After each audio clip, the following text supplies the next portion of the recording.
Hello mga ka-LK, mga B, magandang araw po sa inyong lahat. Mag-harvest po kami ni Mr. ngayon ng kalabasa. Siya nga pala mga B, nung nakaraan ko pa to film at saka ngayon ko palang in-upload kasi talagang medyo busy ang linya mga B. Nakaluto na pala ako ng gulay mga B pero ito hindi ko pa na-upload.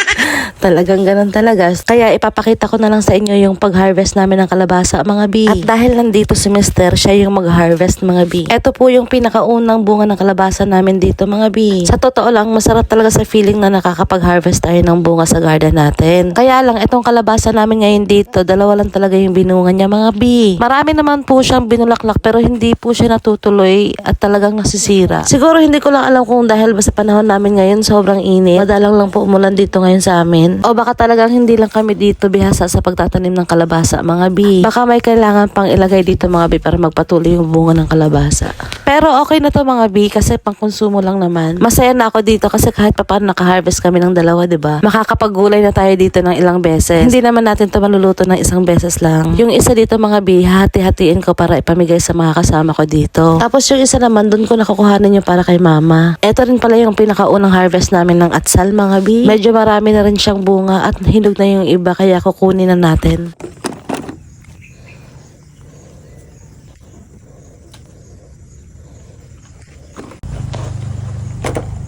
Pagkatapos namin makapag-harvest ng kalabasa at atsal, punta naman tayo doon sa papaya ni Mr. Dahil nakakita siya ng bunga at hinog na daw kaya kunin na natin mga B. Buti na lang meron pang isang puno ng papaya dito mga B. At meron pa tayong pagkukunan ng papayang hinog, char. Medyo mataas na rin pala yung bunga niya mga B kaya ito na isipan ni Mr.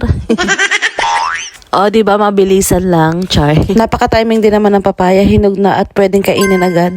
At syempre, medyo marami na rin pala tong alagang manok namin dito, mga B, na pwedeng pang sabaw at pang lechon, char.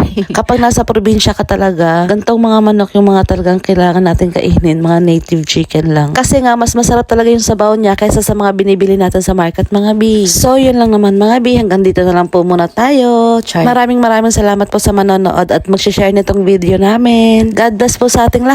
Bye!